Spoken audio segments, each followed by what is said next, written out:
Hello.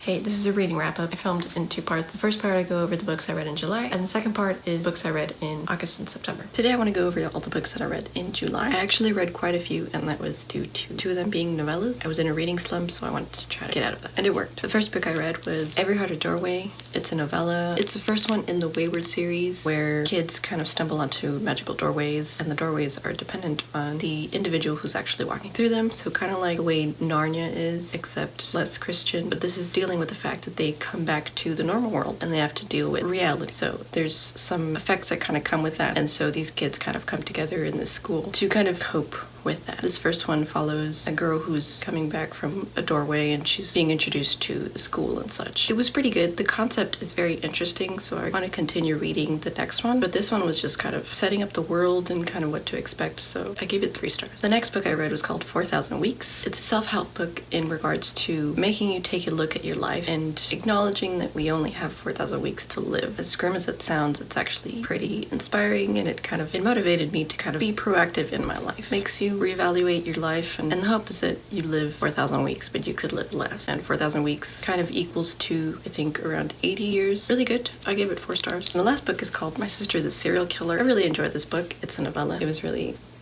weird. Not like a bad weird, it's a really interesting weird. It's self-explanatory. There's the main character whose sister is a serial killer. I thought it was pretty funny, not like in a hilarious sort of way, but more the sister is so, her nonchalant attitude is kind of comical. It's weird that it doesn't get dark, but yeah, it doesn't hide that the sister's a bad person. And it kind of goes into why she became that way, but that's still not an excuse, but I still enjoyed it. I don't know what that says about me, but I liked it. I gave it 4 stars. Hello, now I'm going to go over the books that I read in August and September. The first 3 books I've already talked about in a reading vlog, so I'll quickly go over them. And one of them is called Mexican Gothic. Like I said in the reading vlog, I really enjoyed it. I gave it 5 stars. It's gothic and spooky. If you don't know what the book is about, the book is about Noemi. She's the Mexican protagonist. She gets a letter from her cousin saying weird things are kind of happening at the house that she's staying at. She's hearing voices and seeing ghosts. So her father sends her to go see what's happening with her cousin. And while she's staying there, she also notices weird things are happening. Stuff like things are moving in the wall. She's having weird dreams, and she's also seeing ghosts. I enjoyed it. 5 stars.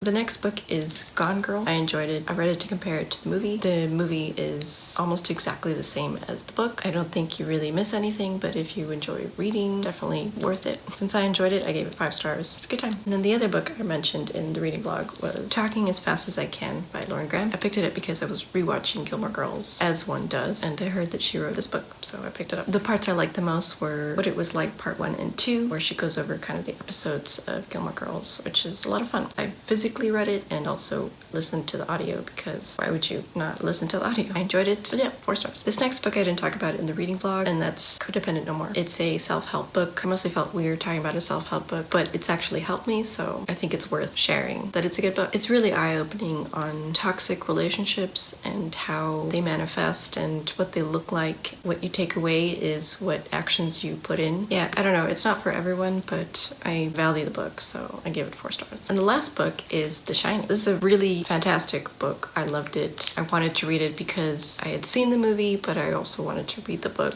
And I loved it. I could not put it down. This might be my favorite Stephen King book so far. I've already read Pet Sematary and Salem's Lot, both of which were great, but not like this one. If you don't know what the book is about, it's about a man named Jack Torrance. He's been hired to be the janitor at the Overlook Hotel, and he's taking his family, his wife, and his son to Colorado, where he's going to take care of the hotel during winter, where there's no guests staying at the time. And while they're there, his son, Danny, has this thing called the Shining, which is like superpowers. They don't really explain why or how he has them, he just does. And where some people just have the Shining, either little or more so. But anyways, the hotel has a weird effect on Jack and Danny. Weird things start happening because hotels generally have a past, and since Danny has the Shining, he can sense weird things happening at the hotel. And spooky and scary and creepy things start happening. The reason why I love it is because the writing is fantastic. There's a reason why Stephen King is Stephen King. I loved it. It gave me all the vibes of haunted places and scary things. So I gave it 5 stars. And the last book I read is called The 4-Hour Body. I didn't really like that book. It's mainly targeted toward men. I gained nothing from it. Everything he explains is very surface level, kind of things he would write in a blog, only he made it into a book. And the audiobook was only 4 hours long, but if it had been any longer, it would have wasted my time. 2 stars. Cool. And these are the books that I read in Q3. A lot of them were good. One of them was bad.